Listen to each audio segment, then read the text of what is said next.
Most entrepreneurs or business owners or CEOs, when they look back on those pivotal moments, most of those are at the low.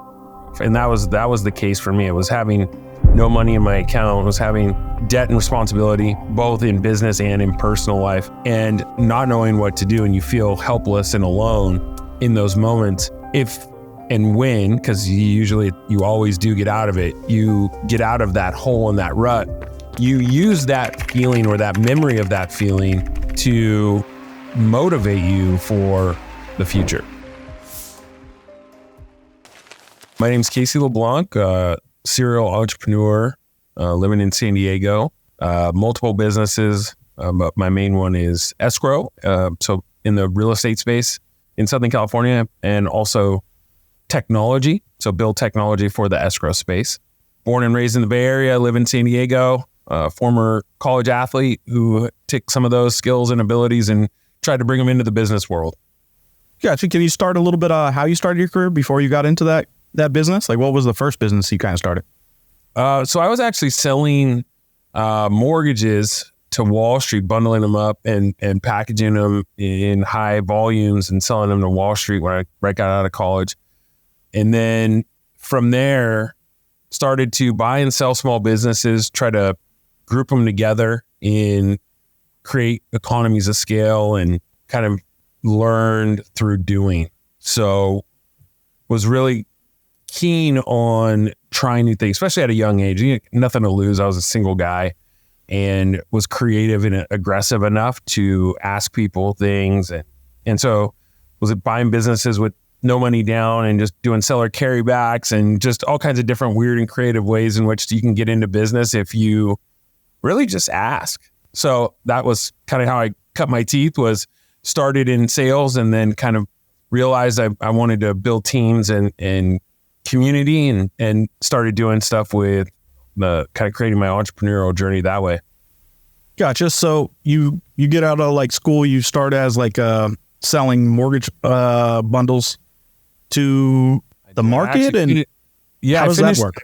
I finished college and started doing that, and then worked for somebody for about 3 months and decided that wasn't for me. So I actually, my career working as a W-2 was 3 whole months, and took the, kind of my learning and understanding of what that business was like, and then started on my own with kind of a very, very general knowledge, and then realized that wasn't the industry that I wanted to get into. So I used some of the earnings from that to get into other industry that I was more passionate about, and building teams and marketing and stuff like that. So yeah, just every kind of step of the way was a learning experience, and using whatever platform I was on to think about, okay, what am I doing now? What am I happy with? What do I enjoy? What do I not enjoy?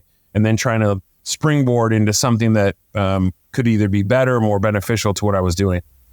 And now back then, there's sites like Flipper and different stuff like that where you could kind of buy businesses or talk to owners to see maybe if you could take over the business for, no money down. How did you do it back then? And like, what was the first business you kind of got into, and was it successful? Yeah. And how did you kind of get there? Yeah, it's a good question. It's kind of a funny story. I was doing the mortgage thing and wanted to go after real estate agents for their purchase business. This was probably 2003 or 2004, and decided I wanted to buy a printing and mailing company. So I had found a broker, a small business broker, and we kind of searched nationwide for a business that wasn't necessarily for sale, but was fit a demographic for the product that they were selling. I was actually looking for, which turned out to be a pretty good idea, was looking for an owner who was over 70 in a space that was dying, or maybe not dying, but was changing rapidly. And so the printing and mailing business back in those days was okay, but it was definitely evolving with the advent of the internet and email marketing and so forth. So people were cutting back on the printing and mail costs, but they weren't cutting back on the printing and mail costs for real estate. So I approached the owner, wasn't listed, and started to get really deeper into the conversation because we were both solving a problem. We're both solving an opportunity for each other. And I think where that creativity was really valuable from the standpoint of he owned the business free and clear. It was doing had a little bit of profitability, but the industry was changing so rapidly and quickly that if someone weren't to come in with a new perspective, that business would have gone to zero or had the potential to go to zero. At least that was my negotiating powers, that this business without new perspective is going to go to zero. It's going to be worth nothing. And you're going to be stuck with a bunch of old machines, a bunch of payroll that you're not going to be able to, it's going to be a tidal wave. Here's the opportunity is, I come in, we'll assume all of your debt and liabilities and then, pay you over time. And that strategy worked. And it was, I guess luck back in those days, but that was the kind of the thinking back then and it worked. What was your new perspective on that business? Like, how did you know that you could get it kind of going? Well, I had this network of people that in the real estate space in Southern California that were doing a lot of printing, a lot of mailing, a lot of signs. So I was going to be able to use my current customer base to add to that business. And then what I decided, I was a believer back then in digital marketing. So I was using the customer base because they were going to be traditional in what their needs were going to be. And I was going to be able to help them with that. So I was going to be able to reduce some of their cost because the business was in Idaho. Our business was in California. So overhead was a lot less in Idaho. So I was able to pass the savings on to a current client base, which improved my business in Southern California, improved my new business in Idaho. I was able to use some of those resources to learn how digital marketing was going to evolve into, take some of the printing and traditional marketing and basically just use those resources to learn. Gotcha. And from that business, kind of, how does your career go from there? Kind of use the same strategy. So now I'm in escrow and ended up buying an escrow business shortly after the printing business in a similar fashion. I had to use a little bit of money down on the escrow business. And then in 2008, 9, and 10, when the financial markets turned upside down, specifically the real estate market, I just decided that escrow was the industry that had the most upside with the least amount of innovation. And so was looking at it from a competitive landscape going, gosh, this is such a critical component to a real estate deal, but nobody's putting any innovation into it and not a lot of thought. It was almost considered a commodity. And so that was where I became really passionate about, okay, I think I can make the biggest impact for something that I know there's a need for, and sold off all of the other businesses to really focus. I think for me, when I was young, you have this mentality of I can do anything. I want a ton of businesses to diversify. I can have as much opportunity as I could possibly, get my hands around. And then as I got older, realized, okay, the more focused that I can be, the better. And the more maybe strategic with both my time and the opportunities that I can look at as far as what I'm passionate about and where I can make the most impact with people and product and some of the things I like to do, then I wanted to kind of focus. So now that's where I've ended up. And I've been doing this for, the last 12 years. And the escrow business is not a niche business, but a business that I don't talk about a lot on here. Not a lot of people are in it. So how do you obviously from the real estate, it does make sense that okay, this is a business I would know a little bit about, but is there a lot of regulations like banking? How does that kind of work? Yeah, it's a good question. There are a lot of regulations. So one of the things that not a lot of people know is that we're an escrow company. We have trust accounts. Those trust accounts we hold public funds. Someone's going to go buy a home and they're going to put $10,000 into escrow. So there's typically a 30-day window in which me as the escrow company, as the escrow holder, we're holding that $10,000 in good faith. And so there's a lot of public funds, which creates a lot of liability. You want to make sure as the owner of an escrow company, oftentimes we have $40, $50, $60 million in these trust accounts. You want to make sure that those funds are good, they're safe, they're accounted for correctly. So there's a lot of licensing and bonding and regulatory oversight that goes into it. But escrow is vast, right? A lot of people understand escrow, title or escrow as to be for, residential for the most part, oftentimes commercial. But there's a whole other area and aspect, which is interesting. And we've gotten into over the last couple of years to expand the market, which is you can escrow fertility. You can escrow Bitcoin. You can escrow, we've done deals where there's gold bars being sent from one country to another. And you've got a inventory, and then you've got to have multiple people sign. For us as the escrow company, we are not the judge and jury of the transaction. We are merely an independent party that is helping facilitate the funds for the agreement that multiple parties will have. So there's a lot of intricacy to different sides. We call it our specialty division. There a lot of different ways in which you can escrow certain things. You can escrow watches, boats, all kinds of stuff. Gotcha. And now, when you're first starting the business, like, what is your biggest downfall? Like, has anything happened to you that kind of like, you just had to kind of overcome? Yeah. I think any business owner at some point has come up against cash flows, right? Like, you can have all the greatest ideas and you want to put and pour money and resources into a business, whether it be through innovation or through people or through growth. And sometimes the economies and sometimes the business will hit you at a certain time and you run up against the realities of payroll or the realities of expenses and so forth. That happened to me in somewhere around 2010, where the kind of market was upside down. I had multiple businesses, a lot of different people diversified into different things, and you come up against cash crunch. And again, you have this level of confidence where you think you can overcome anything, but if you run out of capital, the game is over.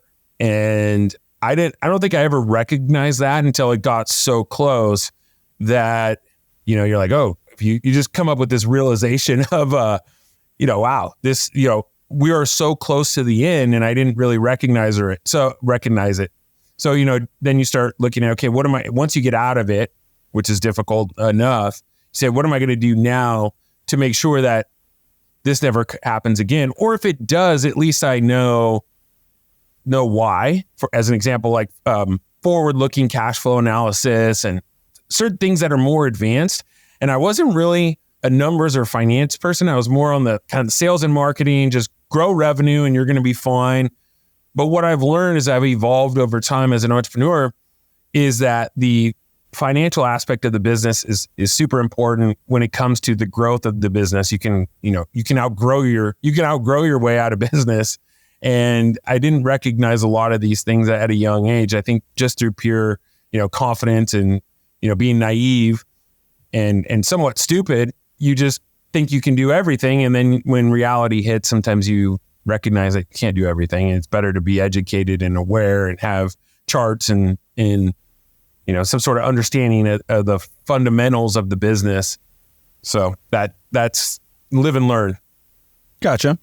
And like when you first starting out, was anybody skeptical? Did anybody kind of like point to you? There's a lot of stories that I hear where it's a teacher or, maybe parents, but most of the time parents tell everybody to be a doctor or a lawyer. And, it's one person that said, you can go do this. Is anything like that ever happened when you were first starting out? I had a really good family dynamic. I was really grateful. My parents never put glass ceilings on anything that I ever did. I was always maybe an overachiever. And I think that propelled me into the business world of never thinking that you can't do anything. So my mindset wise and family and the way that I grew up taught me a lot of that. And then, I know that there have been, there's the doubters, there's the haters, there's people that will look at you and maybe not understand or appreciate some of the work that's good that goes into it. But I'm really focused on, and always have been, on getting rid of those people, not listening to the outside noise. Growing up in sports, you learn that even no matter what level you play at, you're going to hear other teams or other fans that are going to come at you with, negativity. So being able to block that out, I think, is a superpower. And whether it's in personal relationships, whether it's in business, whether it's in sports, people are, there's a lot of noise going on. I think now more than ever, there's more noise in the world with social media and the microphone in which people can talk and be amplified, is that you really need to make a conscious effort to keep all of that nonsense out of your mind. And as you're coming up and starting to make money into your business, is there something that you first buy that you really wanted, like a watch or a car or something that you really had your eye on? My favorite was it was an X5 when the X5 first came out. I was when the BMW first brought in the new car. I was young and I wanted just something to reward myself. So that was probably my favorite purchase. From there, you have a lot of different stuff, but none of which were quite as important as that first deal that you do. That's the one that's a little bit scary, where you're spending more money than maybe you think you should or could, and driving off of the lot. That was a proud moment. And can you tell us a little bit how your business has grown since you took it over? How many employees you started with and how many you have today? Yeah, thank you for asking. It's a proud story for me, as we started with one employee and we're probably somewhere near 100 at this point. So over a 10-year span, we've been scaling and growing. We have two different businesses. One business is the brick and mortar, the traditional service side of escrow. And then the other business is the technology side. So using the escrow business, understanding that it's an old, antiquated, service-related industry business, and saying that business needs technology, needs innovation. So creating a second company from scratch, just started with one employee as well, that can build useful technology for that space. Then that company can basically pilot or try it, see what works and what doesn't. And then from there, that tech can go out and be licensed to other states, other, in the same industry, but just outside of our Southern California market. Gotcha. Is there one thing that kind of was a big pivot for your company? Meaning we talked to the owner of KFC and the Colonel was about to kill himself and, then try to sell his recipe, but he knocked door to door until one person said yes. Is there anything that kind of happened to you that was a big deal that came through, or something that kind of moved your company forward? Yeah. Wow. That's an interesting story. For me, when I look back, it was the pivotal moment was when I first got into escrow. I had bought in the business, got in and realized that everybody was really unhappy. They were overworked, underpaid, culture was terrible. And that almost broke me. So I ended up wanting to pivot. I had a business partner at the time and I wanted to pivot and figure out a way to solve some of the problems that were really evident and clear, both from the culture perspective and then from the overall how the business was ran. And that partnership didn't work out, which almost broke me, right? I was down to less than $100 and had at least had a credit card so I could fund the next venture. But that being that broke at that time in my life when I had made a lot of money previously was eye-opening for me and was a really good life, I guess, experience when you look back on it. And so I took the lessons in what was going wrong in that escrow company to start what is now my, kind of my base company, which is New Venture Escrow, which was a new venture for me. And it was a way in which I saw the future of escrow being, using technology and then started that, and then the tech company shortly thereafter. But being at a low, I would imagine, and you can correct me if I'm wrong, but most entrepreneurs or business owners or CEOs, when they look back on those pivotal moments, most of those are at the low. And that was the case for me. It was having no money in my account. It was having debt and responsibility, both in business and in personal life, and not knowing what to do. And you feel helpless and alone in those moments. If and when, because you always do get out of it, you get out of that hole and that rut, you use that feeling or that memory of that feeling to motivate you for the future. And like, being down to $100 in your bank account and knowing you have to do payroll and different stuff on credit cards, how do you kind of get through that and just not like, oh, I'm gonna file bankruptcy or I'm just gonna, get a job? Like, what motivates you to kind of move forward?